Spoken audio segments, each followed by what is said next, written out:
하늘의 창이란 제목으로 말씀을 전하겠습니다. 오늘 오전에 제가 설교 준비하면서 컴퓨터 치다가 인터넷 뉴스의 속보를 하나 봤습니다. 마약 행위로 조사를 받고 있던 한국에서 아주 유명한 배우가 차에서 숨진 채 발견되었다는 속보였습니다. 그분은 자신은 줄곧 마약 투약을 하지 않았다고 부인했는데 그것이 받아들여지지 않아서 자살한 것인지 아직 정확한 원인은 알 수 없습니다만은 한 가지 분명한 것은 마음의 고통이 얼마나 심했으면 죽음을 택했느냐는 것입니다. 여러분 정말 죽음 외에는 탈출구가 없었을까요, 여러분? 우리도 살다 보면 사면초가와 같은 위험을 경험할 때가 있습니다. 사방으로 우겨쌈을 당해서 피할 길이 보이지 않을 때가 있습니다. 질병에 걸릴 수가 있고 경제적인 위기에 또 걸려들 수가 있습니다. 또 인간관계 문제에 얽히고 설켜서 피하지 못할 것 같은 정신적인 압박과 스트레스가 극심하게 몰려올 때가 있습니다. 여러분 이때 어떻게 해야 될까요, 여러분? 이러한 때는 무엇보다도 마음을 지켜야 됩니다. 마음이 요동치지 않도록 마음을 붙잡아야 됩니다. 우리 사람의 삶은 이 육체적인 일이나 외적인 문제로 해서 우리 삶이 무너지는 것은 아닙니다. 외적 이 문제들에 반응하는 우리 내면의 마음이 무너지기 때문에 삶이 무너지는 것입니다. 그러면 여러분 어떻게 불안과 염려, 걱정으로 흔들리는 이 우리 마음을 붙잡을 수 있겠습니까? 우리가 당하고 있는 이런 육체적인 고통, 정신적인 고통, 세상 사람들로부터 외면받는 것 같은 버림받음의 고통, 수치를 당할 것 같은 수치스러움과 모멸의 고통, 경제적인 이 가난과 이 저주의 문제, 여러분 이런 것들을 당할 때 여러분 어떻게 해야 되겠습니까? 이 모든 일을 다 감당하고 승리하신 분에게 가서 조언을 구해야 됩니다. 그러면은 우리도 살 힘을 얻게 됩니다. 그분이 우리가 주로 섬기는 예수님입니다. 사람이 왜 죽습니까? 오늘 같은 일 경험을 볼 때 이 사람은 돈이 없어 죽은 게 아닙니다. 부끄럽고 수치스러워서 죽은 것 같습니다. 우리가 예수님 앞에 가면은 하나님 아들이 피조물이 되셔서 이 자기 아무리 하나님 아들이라고 예체도 믿지 않고 하나님 종이라는 자들이 죽음에 내몰았지 않습니까? 십자가에 거의 벌거벗겨서 매를 맞고 십자가에 높여 달려 있습니다. 하나님 아들 예수님도 저런 수치와 부끄러운 몸을 당하면서 당하셨는데 우리가 당하는 수치와 모멸 이 주님에게 가면은 견딜 수가 있는 겁니다. 하나님 아들도 저 정도 당하셨는데 내가 좀 당하면 어떻느냐? 하나님 아들은 죄가 없이 당했는데 나는 내 죄로 당하는 것도 있으니 그게 어떻느냐 말이죠. 우리 주님 앞에 가면은 살 용기가 생깁니다. 또 가난하면 좀 어떻습니까? 예수님 십자가 앞에 서게 되면은 예수님은 집도 없었습니다. 뭐 가진 것도 없었지 않습니까? 죽을 때는 정말 옷도 없고 다 뺏기고 뻘거벗고 죽었는데 예수님 하나님 아들 예수님도 우리가 주님으로 모신 주님도 저렇게 가난하고 그냥 사셨는데 하나님 나라 소망하며 정직하게 사시다가 하나님 나라 가셨지 않습니까? 우리가 이 땅에 좀 가난하면 또 어떻습니까? 우리가 주님보다 잘난 것도 없는데 좀 많이 가지면 어떻고 적게 가지면 어떻습니까? 십자가 앞에 가면은 용기가 생기는 거예요. 좀 많이 못 배우면 또 어떻습니까? 여러분 우리 많이 못 배우면 어때요? 예수님은 학력이 없습니다. 초등학교 나왔다는 그런 기록도 없습니다. 그냥 사셨어요. 학벌이 좀 없으면 어떻습니까? 하나님 아들 예수 그리스도를 따라가는 우리가 이 세상에 좀 학벌이 없다고 기죽고 살 필요가 어디 있겠습니까? 여러분, 좋은 직장 가지 못하고 거기 가려고 못되면 어떻습니까? 예수님 목수의 아들로 태어나서 목수 일을 하다가 하나님 일하다가 가셨습니다. 그 당시 목수는 아주 낮은 직업이었거든요. 세상에서 잘나 이렇게 대접받는 직업이 아니었습니다. 그냥 평범하게 남을 섬기는 목수 일하다 가신 거예요.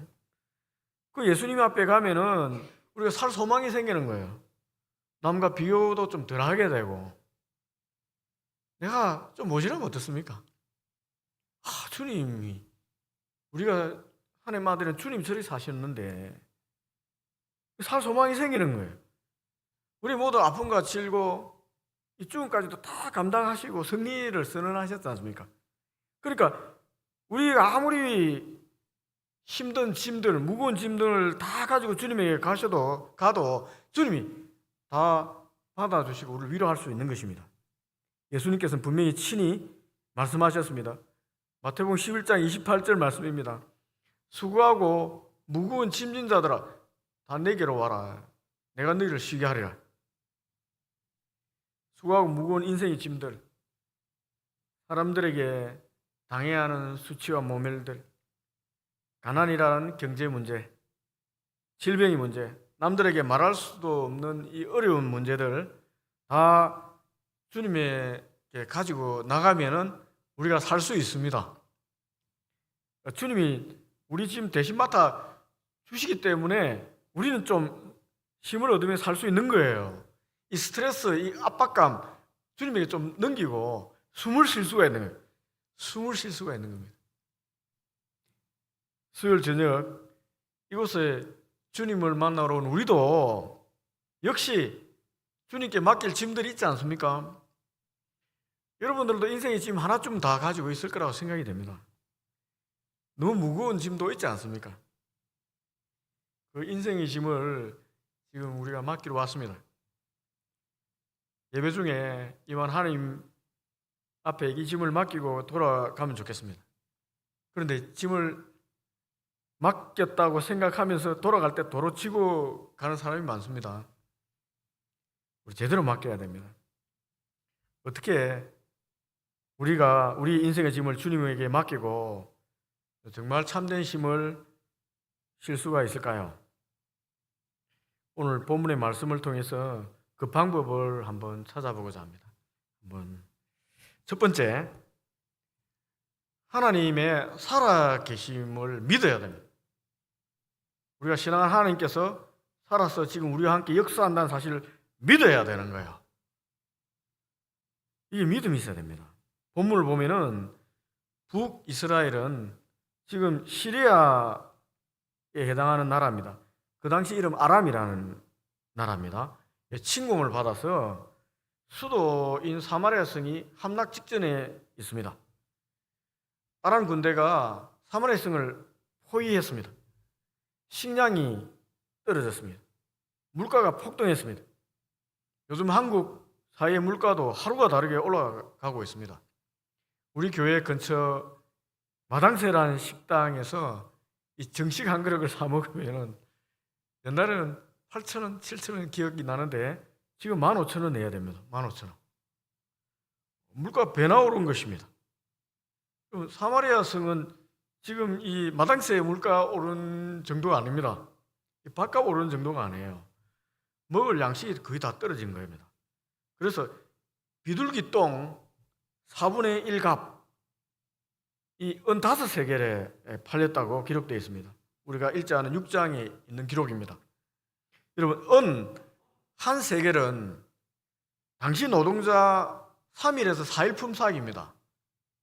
하루 일한 3일 일해야 받는 삭이 은 한 세겔입니다.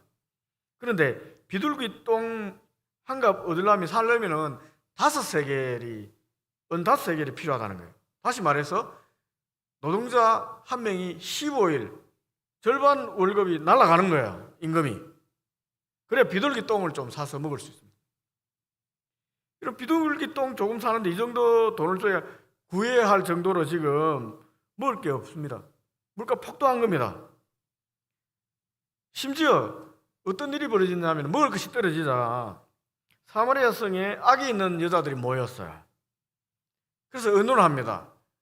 너 배고프니 오늘은 내 자식 잡아먹고 내일은 네 자식 잡아먹자. 그래서 자기 자식을 삶아서 나눠 먹었습니다. 이 지경까지 벌어졌습니다. 이스라엘 왕이 잘 몰랐을 텐데 왕이 지나가는데 한 여자가 왕에게 와서 자기 억울함을 호소합니다. 무슨 얘기를 하는가 가만히 들어보니까 한 여자가 어저께 자기 자식을 잡아먹었다는 거예요. 그 다른 여자들과 모여갖고. 그리고 오늘은 이 어저께 함께 먹은 그 여자 자식을 잡아먹어서 배부르게 할 날인 거예요. 그런데 어제 자기 자식 먹은 그 여자가 자기 자식 죽이지 않고 안으려고 숨겼다는 거예요. 그래서 왕에게 와서 호소합니다. 이 억울함을 갚아주십시오. 어제 내 자식 먹어놨고 자기 자식 안 줍니다. 저 자식 빼뜨렸고 오늘 좀 먹게 해달라고 이 불의한 것을 갚아달라고 얘기하는 거예요. 왕이 호소하는 것입니다. 이 말을 듣자 왕은 더 이상 참을 수가 없었습니다. 얼마나 비참합니까? 이 사마리아 성 얼마나 비참하게 됐습니까? 자기 백성이 이런 비참한 현실 앞에 있는데 그래도 자기가 명색이 왕이지 않습니까? 뭔가 해야 하는 거예요. 이대로 굶어 죽을 것인가? 아니면 성문을 열고 항복할 것인가? 물론 항복하면은 남자들은 다 죽을 가능성이 많습니다. 여자들은 노예로 팔려갈 것입니다. 당시 고대 사회에서 전쟁에 치면 남자는 거의 다 죽여버리거든요. 여자는 뭐 노예로 팔려가고. 또 싸우다 죽을 수 있는 방법이 있습니다. 그런데 배가 고파서 제대로 싸울 수 있겠습니까? 생각만 해도 두렵습니다. 다리가 후들후들거립니다. 왕은 이러지도 저러지도 못하고 이 백성 여자들 외치는 소리 들으니 너무나 괴롭고 머리를 치어 싸매 괴로워했습니다. 그래서 너무 답답해서 하늘을 쳐다보았습니다. 그 순간 자신이 잊고 있던 이스라엘의 하나님, 살아계신 여호와 하나님이 생각났습니다. 인생의 마지막 순간에 하나님이 생각난 것입니다. 바로 그때. 도저히 방법이 없다고 생각하는 그 순간에 생각이 난 거예요. 하나님이. 좀 이상하지 않습니까? 그래도 북이스라엘도 하나님 만든 이스라엘이지 않습니까? 나라잖아요. 하나님 신앙한 나라입니다. 그곳의 왕인데 왜 전쟁에서 패배하고 절망의 순간에서야 살아계신 하나님을 생각하게 되는 것입니까? 여러분, 이유는 단순합니다. 너무나 단순합니다. 우리도 잘 알고 있습니다. 북이스라엘은 하나님만 섬긴 게 아니라 다른 것도 섬겼기 때문에 그렇습니다. 하나님만 섬겼으면 하나님 생각이 날 텐데 다른 신도 섬기고 다른 것도 섬긴 거예요. 하나님만 섬겼으면 하나님 퍼스트니까 하나님 먼저 생각나야 되는데 다른 것을 먼저 생각한 거예요. 다른 것을 퍼스트로 생각해서 다른 것에게 매달리고 다른 것으로 해결하려고 한 것입니다. 하나님 외에 첫 번째로 생각하고 매달리는 것, 그것이 우상입니다. 그럼 다른 것을 섬기게 되면 어떻게 됩니까? 하나님 섬긴다면서 하나님께 가기 싫은 겁니다. 하나님만 섬기면 하나님께 가는 거 좋아하는데 하나님 섬기면서 다른 것 의지하면 왠지 하나님께 가기 싫어요. 그 희한한 게 여러분 우리 하나님 신앙한다 하면 딴 걸 좋아하게 되면 하나님 가까이 가기 싫습니다. 하나님 얘기도 듣기 싫어요. 하나님 말씀도 듣기 싫고 교회 가기도 싫고 예배 드리는 것도 싫습니다. 왜? 하나님 왜 다른 것 신앙하니까 다른 것도 좋아하니까 왠지 하나님께 가기가 싫은 거예요. 그게 인생입니다. 그게 우상입니다. 이 우상에 가면은 여러분 다른 것에 가게 되면은 자기한테 자기 귀에 좋은 말을 해주거든요. 좋다 좋다 얘기하거든요. 자기가 원하는 것대로 얘기해 줍니다. 나 평화를 원한다 하면 평화를, 너희 인생에 평화가 임한다라고 얘기해 줍니다. 나 부자 되기를 원합니다 하면은 너 부자 되게 하나님 축복했다라고 얘기해 줍니다. 이 돈만 좀 주면은 언제나 복 받아라 얘기해 줍니다. 그리고 네 삶은 평화가 가득할 것이다 얘기해 줍니다. 결국 여러분, 우리가 하나님 외에 다른 것 섬긴다는 것, 즉 우상을 섬긴다는 것은 자기가 하고 싶은 대로 하고 싶은 대로 한다는 거예요. 자기 스스로 우상에게 힘을 줘서 그 우상을 통제해서 자기 욕심껏 지 마음대로 하려고 하는 것입니다. 그러니까 다른 것 섬긴 사람은 하나님 섬기기 싫은 거예요. 하나님께 나오기 싫습니다. 하나님을 분명히 신앙하고 있으면서도 나오기 싫어요. 하나님한테 기도하기 싫습니다. 자기 힘으로 해결할 수 있다고 생각하는 사람은 하나님 앞에 나아가기 싫어합니다. 가능하면 그 사람은 하나님이란 단어를 입에서 떠올리지 않습니다. 분명히 예수 믿는데도 말하지 않아요.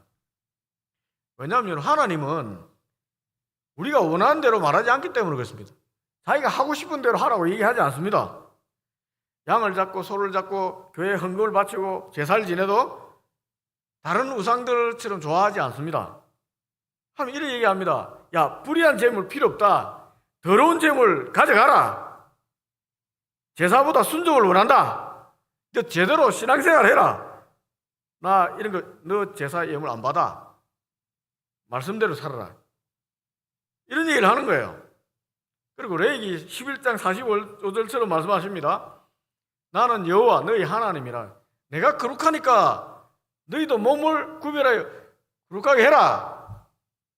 야, 제사 헌금 암만 말해도 내 너 싫다. 안 받는다. 복 달라고 제대로 신앙생활을 해란 말이에요.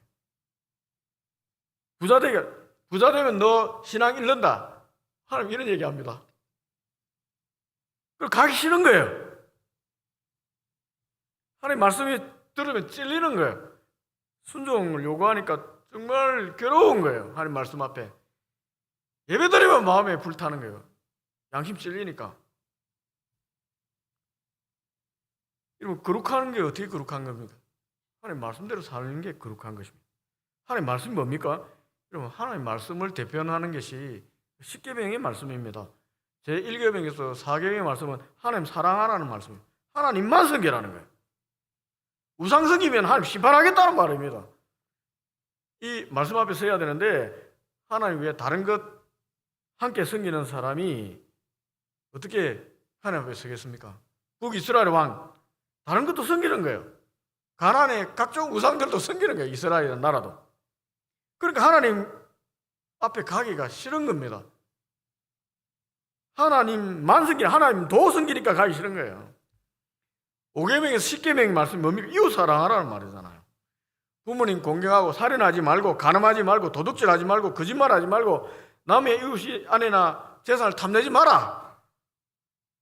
여러분, 이 하나님의 말씀입니다. 이 말씀 지키려니까 자기 본성상 이 말씀대로 지키지 않는 거예요. 부모도 공경하지 않고 살인도 하고 간음도 하는 겁니다. 도둑질도 하고 거짓말도 하는 겁니다. 남의 집 아내도 탐내는 거예요. 남의 집 재산도 탐내는 것입니다. 그것이 단적으로 드러났지 않습니까? 하나님께 살인하지 말라고 했는데 자기가 낳은 자식까지도 배고프다고 삶아서 먹는 폐역한 여자들입니다. 사마리아 성의 여자들입니다. 배를 채우기 위해서 살인도 거침없이 하는 이런 여자들 도대체 누구에게 배웠겠습니까? 그들의 종교 지도자들, 정치 지도자들에게 배운 겁니다. 하나님 이런 북이스라엘을 지켜주겠습니까?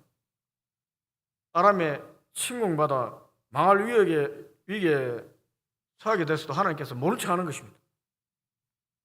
모른 척 하는 거예요. 여러분, 그런데 지금 이 사실을 이 북이스라엘 왕 깨달았지 않습니까? 하나님이 계시다는 것. 이 위기를 탈출시킬 방법은 하나님이라는 것. 우상이 힘이 없잖아요. 그럼 하나님께 나아가서 자기 죄를 회개하고 하나님 잘못했습니다. 우리가 잘못했지만 하나님 백성이 아닙니까? 좀 살려주십시오 라고 도와달라고 기도해야 마땅하지 않겠습니까? 그런데 기도하지 않습니다. 왕은 하나님께 회개하지 않았습니다. 오히려 하나님의 선지자 엘리사를 찾아서 죽이라고 합니다. 북이스라엘에 이렇게 망하게 된 재앙은 하나님께서 일으켰다는 거예요. 하나님께서 지켜주지 않았기 때문에 북이스라엘에게 망하게 됐으니까 하나님 사람 엘리사를 죽이라는 거예요. 자기들의 고통의 원인이 하나님이라고 분노하고 있습니다. 억지로 주장합니다. 악에 바쳤어요. 하나님을 협박하는 것입니다. 인간이 얼마나 악합니까? 하나님을 욕하는 거예요. 그러나 여러분, 이 적반하장격으로 하나님을 협박하러 지금 엘리사 선지자 앞에 나아갔지만은 왕은 어쨌든 하나님께 갔습니다. 어쨌든 하나님 앞에 나아갔잖아요. 위기 상황에 자기가 좋든 싫든 하나님을 협박을 하든지 하나님 탓을 하든지 하나님께 원망불평하든지 하나님께 악다구니 하든지 간에 어쨌든 하나님 사람 엘리사 앞에 하나님 앞에 간 거예요.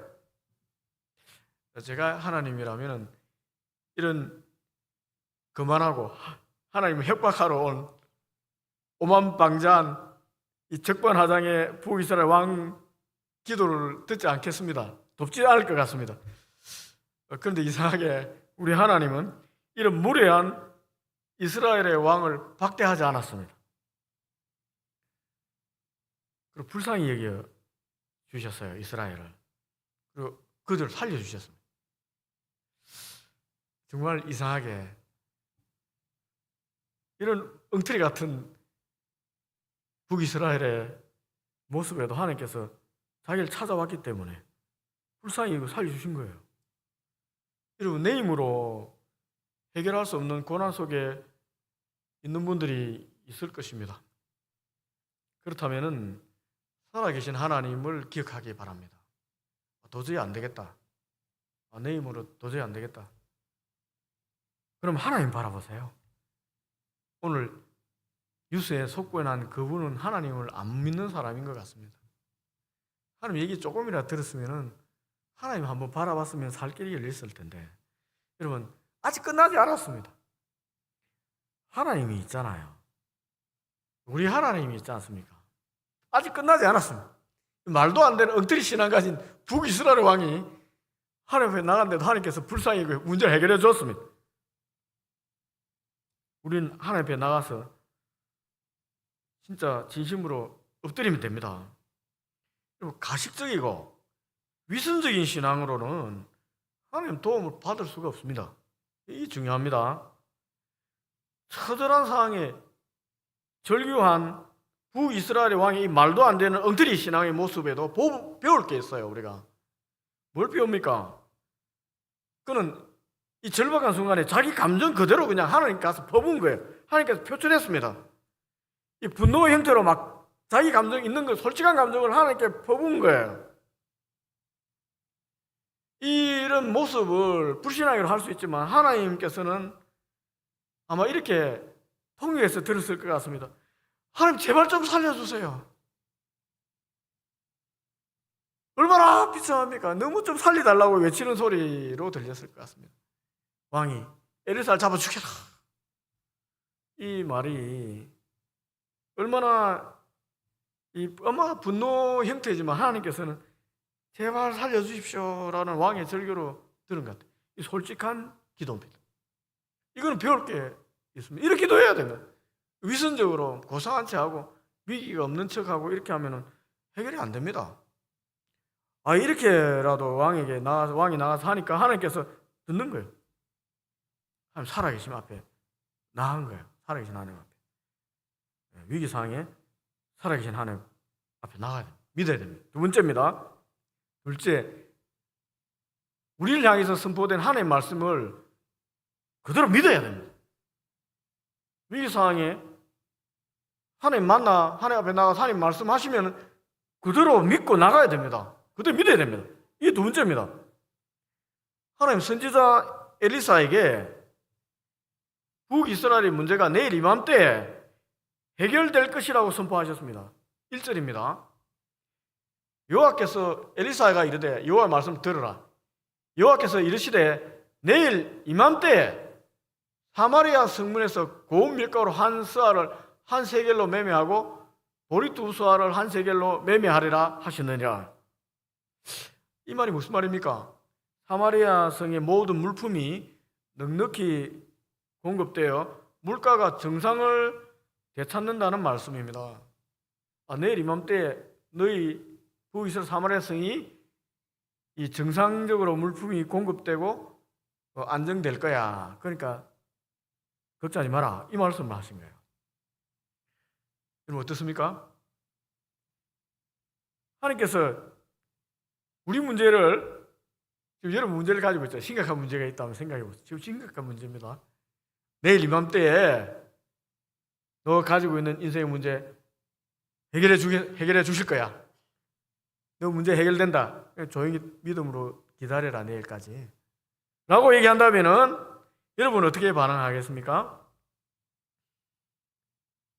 여러분 한번 여러분 믿음을 한번 살펴보세요. 지금 한번 여러분 믿음을 한번 살펴보는 시간을 가지겠습니다. 하나님께서 이 자리에 선 저를 통해서도 분명히 말씀하실 수 있습니다. 아마 이렇게 말씀하시면 여러분 어떻게 대답할 건가 한번 여러분 마음속으로 자기 믿음을 점검해 보세요. 내일 이맘때에 여러분들이 가지고 있는 인생의 문제가 해결될 것입니다. 여러분 마음속에 뭐라고 대답했습니까? 하나님 말씀이 선포되었다는데 마음속에 어떻게 반응하셨습니까? 좋은 말 아닙니까? 아멘, 할렐루야, 감사합니다 하나님, 이렇게 대답을 하셨습니까? 살아계신 하나님, 불꽃 같은 눈동자로 여러분 마음을 다 살펴보셨습니다. 저는 모르지만 하나님은 여러분 대답을 다 살펴드렸을 거라고 생각이 됩니다. 그리고 여러분의 믿은 대로 될 것이라고 말씀하십니다. 마태복음 8장 13절 말씀입니다. 예수께서 백부장에게 이르시되 가라 내 믿은 대로 될지어다 하시니 그 즉시 하인이 나으니라. 믿은 대로 된다고 했습니다. 그럼 하나님 말씀이 선포될 때 그러면 인간의 말로 받으면 인간의 말이고 하나님 말씀으로 받으면 하나님 말씀이 됩니다. 이건 이 받는 자의 것이에요. 똑같이 선포되는데 누구는 하나님 말씀을 듣고 누구는 사람의 소리구나. 안 그러면 말도 안 되는 소리다 하는 사람도 있습니다. 여러분 그러면은 믿음대로 되는 것입니다. 그렇다면 엘리사의 말을 들은 북이스라엘 왕은 어떻게 반응을 했을까요? 여러분 어떻게 반응했습니까? 아멘 할렐루야 하나님 감사합니다 라고 했습니까? 아닙니다. 아무 말도 안 했습니다. 침묵했습니다. 여러분 침묵은 긍정일까요? 이 북이스라엘 왕의 침묵은 부정일까요? 믿지 못하겠다는 말입니까? 안 그러면 믿는다는 말입니까? 마음에 있는 것을 말로 뱉지 않았으니 침묵했으니까 우리가 어떻게 그의 생각을 알겠습니까?만은 저는 그의 반응을 긍정으로 해석합니다. 긍정으로 생각이 됩니다. 왜냐하면 하나님께서 말씀하신 그 말씀은 인간의 상식으로 도저히 받아들이기 어려운 말이기 때문에 그렇습니다. 도저히 이해할 수 없는 말을 했잖아요. 근데도 아무 말 안 하고 입을 다물은 거예요. 상식적으로 받아들이지 못할 말을 했는데도 입을 다물고 가만히 있는 거예요. 아무 말 안 한 거예요. 여러분 아람 군대는 여전히 기세등등하게 포위망을 구축해 있습니다. 거두지 않았어요. 식량을 외국에서 수입한다 하더라도 며칠은 걸립니다. 내일은 안 돼요. 사마리아 성에서 농사를 지어서 수확을 한데도 어떻게 하루 만에 되겠습니까? 불가능한 일입니다. 조금만 생각해도 불가능한 거예요. 사마리아 성 주위에 아람 군대가 칼 들고 있잖아요. 어떻게 방법이 없습니다. 이런 상황에 내일 이맘때에 사마리아성 물가가 정상을 찾을 거야 하는 말 듣고도 왕은 침묵했습니다. 적어도 왕은 살아계신 여호와 하나님께서 도우시면은 할 수 있다는 믿음은 있었던 것 같습니다. 적어도 있었던. 우리도 사실 하나님 말씀을 온전히 믿기 너무 어렵지 않습니까? 하나님 말씀하면 잘 안 믿기잖아요. 우리 인간들은 날 때부터 마음속에 죄가 있습니다. 죄의 본성이 있습니다. 그래서 부정적인 생각하는 것이 자연스럽습니다. 안 될 거야, 못 할 거야, 나는 안 돼. 어떻게 그런 일이 일어나? 이게 우리 인간의 본성적인 생각이에요. 하물며 이 말도 안 되는 얘기를 했잖아 지금 하나님께서. 내일 이맘때에 문제 해결된다 했잖습니다. 이 비둘기 똥도 그죠? 이 조금 사는데 남자 임금의 절반을 줘야 살 수 있다는데 내일 이맘때에 모든 게 다 해결된다니까 어떻게 믿겠습니까? 그런데도 입을 다무는 거예요. 이렇게 믿는 게 부자연스러운 겁니다. 우리 인생은 자기를 부인하지 않으면 하나님의 말씀을 믿을 수가 없습니다. 왕이 침묵하자 왕이 손을 의지하는 신하라고 적혀 있습니다. 아마 왕이 오른팔쯤 되는 것 같습니다. 그 신하가 마치 왕의 마음을 대변하듯이 하나님의 말씀을 선포하는 엘리사 선지자를 향해서 말했습니다. 2절입니다.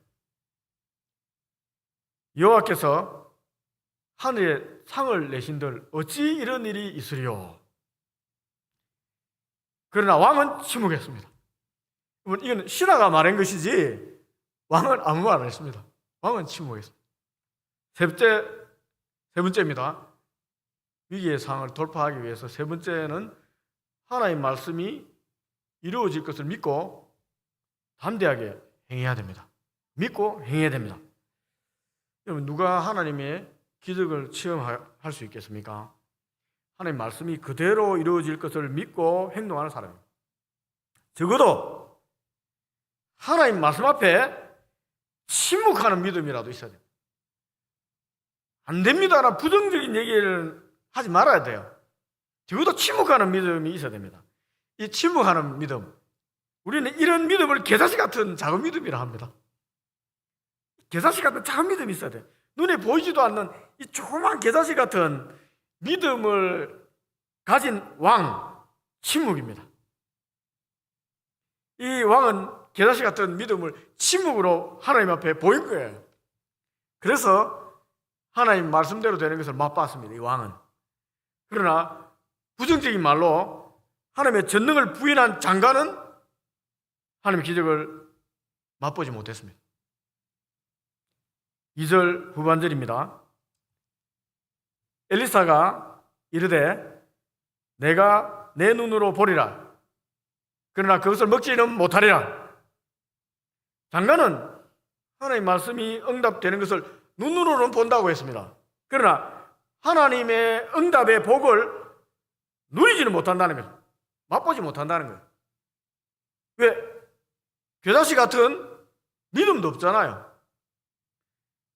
하나님께서 이 부정적인 얘기를 한 장관에게 하나님 됨을 보여주겠다. 그러나 불신에 대해서는 심판하겠다라고 얘기하십니다. 그렇다면 하나님 도대체 어떻게 이 아람군의 포위를 뚫고 밀과 보리를 대량 공급해서 물가를 평소와 같이 안정시킬 수 있을까요? 어떻게 하려는 것입니까? 우리 인간의 생각은 알 수 없습니다. 우리들의 능력으로 알 수 있다면 하나님 되지 못할 것 같습니다. 그러니 우리가 하나님의 은혜, 하나님의 능력을 맛보기 위해서 하나님께서 어떻게 그것을 하실까 하는 그 방법을 찾기 위해서 노력할 필요는 없습니다. 노력해도 알 수가 없으니까요. 우리가 할 수 있는 것은, 해야 되는 것은 하나님의 말씀이 그대로 될 것을 믿고 담대하게 그 말씀이 이루어질 때까지 고난의 상황을 견디고 버티고 살아가면 되는 것입니다. 그러면 하나님의 일은 하나님께서 하시는 거예요. 그냥 내일 이맘때 해결될 거니까 내일까지 기다리면 됩니다. 그걸 기다리지 못해서 어떻게 할까 생각하고 자살하면 안 되는 것입니다. 내일 이맘때 해결된다고 했잖아요. 인간의 방법으로 암만 머리 굴려도 방법이 없다고 해서 안 되는가 보다 하고 손들면 어떻게 됩니까? 그러면 안 되는 겁니다. 하나님이 된다고 했잖아요. 내일 이맘때 해줄게. 그러면은 하나님 할 때까지는 일단 내일까지 버텨야 되겠죠. 믿음으로. 방법 모르겠고 그냥 막 하나님 믿습니다 하고 그냥 있어 보는 거죠. 내일 돼서 안 되면 그때 가서 하나님 좀 따져보는 거고, 그죠? 우리가 할 것은 고난의 상황을 말씀 붙잡고 견디고 살아가는 것입니다. 우리가 생각지도 못한 방법으로 하나님 자기 일을 하십니다. 특히 하나님은 일을 하실 때 지극히 이 땅에 작은 자들을 들어서 사용하셔서 이 부하고 가난한 자들을 부끄럽게 하십니다. 본문에 사마리아 성을 구원하실 때도 사마리아 성의 왕도 아니요, 장관도 아니요, 용사도 아니요, 많이 배운 학식 있는 사람도 아니요, 심지어 평범한 성 안의 사람도 아니요, 죄인 취급받아서 나병 걸렸다고 성 밖에 쫓겨나는 사람, 살아가는 이 나병 환자들을 사용하셨습니다. 평범한 사람도 아니에요. 그 당시 나병 환자들은 사람 취급받지 못했습니다. 하늘이 죄지었다고 해서 공동체에 쫓겨났습니다. 그래서 성 안에 살 수 없는 거예요. 그래서 성 밖에, 성문 입구에 이 가족들이 던져주는 음식을 먹고 살았습니다. 그러니까 성문 근처에 있는 거예요. 이 가족들이 던져줘야지 그걸 겨우 먹고 사는 사람. 이 주변인 중에 주변인이에요.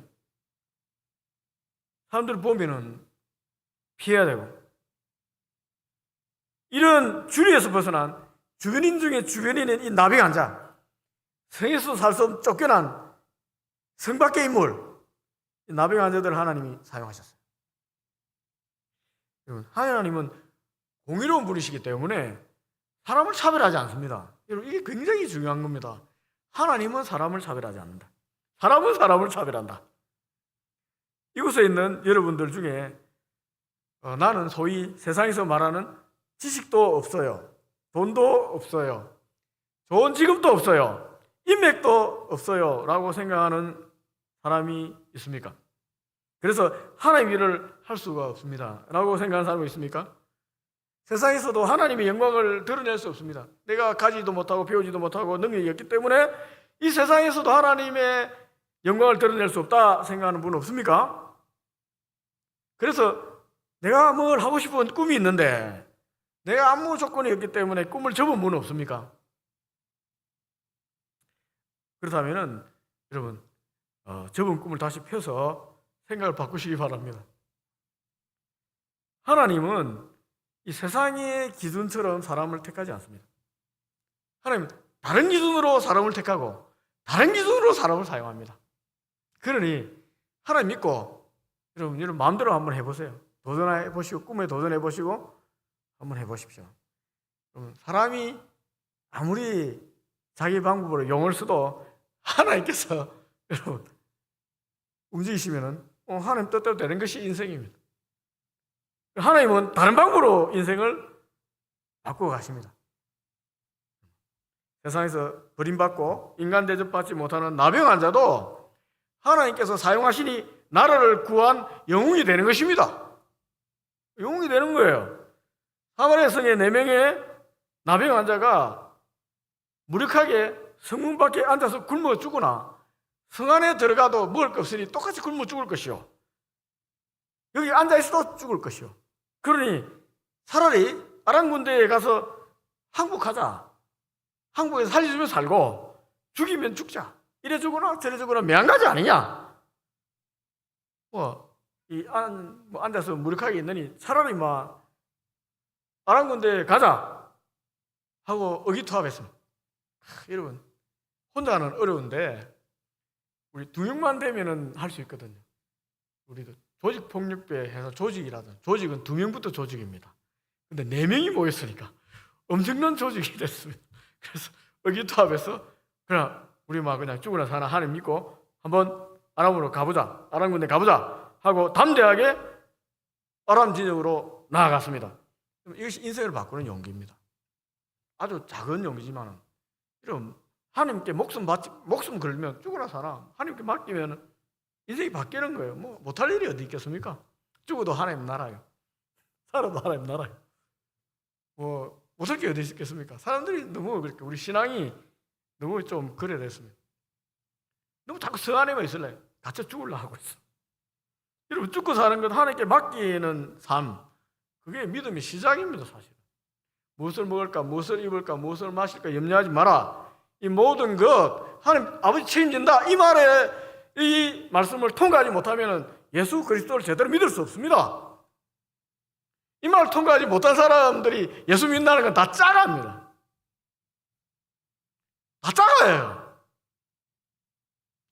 여러분 헌금을 제대로 벌벌벌 끌 이거 다 짜갑니다. 왜 그렇습니까? 먹고 사는 것도 하나님께 맡기지 못하니까 그런 거죠.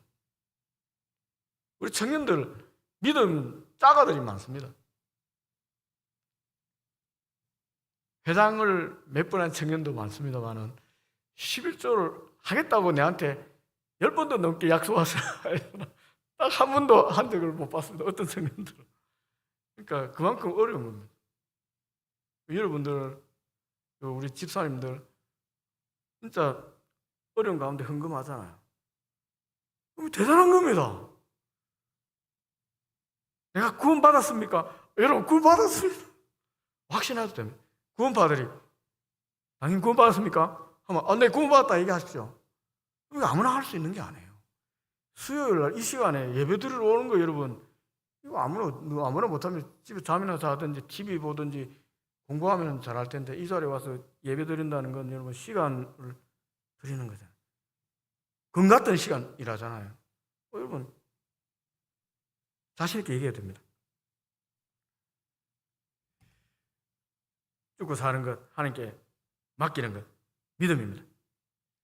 두려움에 아무것도 하지 않고 성에 숨어서 굶어 죽기를 기다리는 왕과 고위 관료들, 귀족들, 군인들보다 죽음과 삶을 하나님께 맡기고 전진하는 이 나병 환자 4명, 이들이야말로 참된 자유의지를 가진 인격체입니다.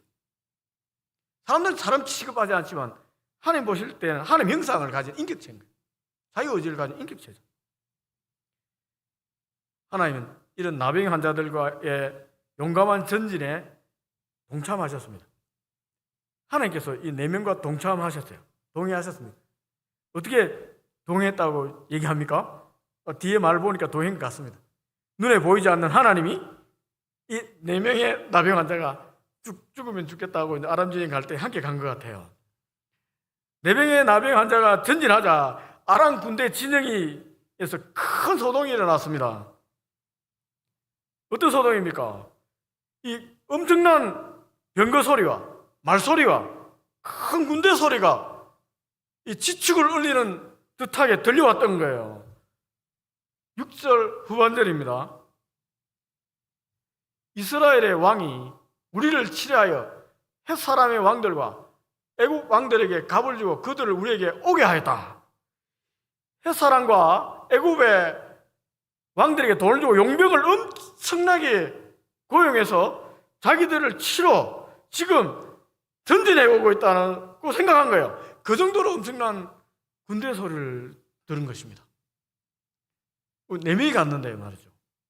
그들 귀에 그걸 들린 거예요. 그러니까 하나님이 같이 걸어간 것 같아요. 그러니까 그들이 그런 소리를 들은 거예요. 그래서 얼마나 놀랬던지 모든 것 다 버려두고 도망쳤습니다. 장막도 버려두고 말도 버려두고 나귀도 버려두고 그냥 몸체 뭐 칼이고 뭐 다 버려두고 도망간 거예요. 그냥 얼마나 급하게 이렇게 엄청난 소리가 들렸으면. 나병 환자 4명이 아람 군대 진영에 도착했습니다. 보니까 아무도 없는 거예요. 아무도 남아있어요. 그들이 남겨둔 은과 금과 의복과 밀과 보리 양식들 그대로 있었습니다. 하나님의 응답은 여러분 우리가 생각하는 것보다 더하여 주는 응답입니다. 문제의 근원까지 해결해 주셨습니다. 이스라엘 왕이 양식 때문에 기도했는데 하나님께서 문제의 근원까지 해결해 주셨어요. 양식을 해결해 달라고 했지만 하나님은 이 아람 군대를 도망치게 함으로 양식 문제뿐만 아니라 대적의 문제도 해결해 주셨습니다. 나병 환자가 이 사실을 사마리아 성에 알렸습니다. 왕은 이 소식을 듣고 믿지 않았어요. 처음에는. 그래서 신하들이 말 5필 남았으니까 한번 정탐 보내봅시다 라고 하도 그러니까 정탐을 보냈습니다. 보니까 나병 환자들이 말이 사실인 거예요. 그 소문이 성 안에서 삽시간에 다 퍼졌습니다. 백성들이 환호성을 지르면서 성 밖으로 뛰쳐나갔습니다. 양식이 있는 아람 군대 장막을 향해서 막 내달리는 것입니다. 그때 왕이 그의 손에 의지하였던 그 장관, 부정적인 얘기를 하는 장관이 성문을 통제하고 있었어요. 백성들이 나가니까 나가지 못하게 막아섰습니다. 여러분 어떤 일이 벌어졌겠습니까? 17절 일이 벌어졌습니다. 17절입니다. 백성이 성문에서 그를 밟음에 하나님의 사람의 말대로 죽었으니 곧 왕이 내려왔을 때 그가 말한 대로다. 엘리사 선지자가 말한 대로 보기는 봤는데 맛보지 못한 거죠. 밟혀 죽어버린 거죠. 하나님께서 징계하셨습니다. 말씀을 맺고자 합니다. 하나님은 하늘에서 창을 내십니다. 오늘도 내일도 어제도 창을 낼 수 있습니다. 앞이 막히고 뒤가 막히고 좌우가 막혀서 옴짝달싹 못하게 된 우리들이 하나님 향해서 부르짖을 때 하나님께서는 친히 하늘 문도 예십니다. 그리고 내려오시는 거예요. 우리와 함께 해주시는 거예요. 나병 환자처럼 아무 무기력하게 된 우리들이 주님 이름 붙잡고 걸어가면 함께 걸어가 주시는 거예요. 여러분 이런 맛을 보고 싶으면은 첫째, 하나님 살아계심을 믿어야 됩니다. 두 번째, 그 하나님이 여러분을 향해서 선포하는 말씀은 그대로 믿어야 됩니다. 세 번째, 하나님 말씀대로 이루어질 것을 믿고 담대히 말씀이 이루어질 때까지 그냥 살아가면 됩니다. 믿음을 사시면 됩니다. 그러면 반드시 하나님 응답을 맛보게 됩니다. 체험하게 됩니다. 우리 인생에서 하늘 창이 열려서 문이 열려서 승리가 나타나는 놀라운 체험이 할 수 있는 것입니다. 여러분 그런 체험을 하고 하나님 찬양하고 간증하는 인생 되기를 바랍니다.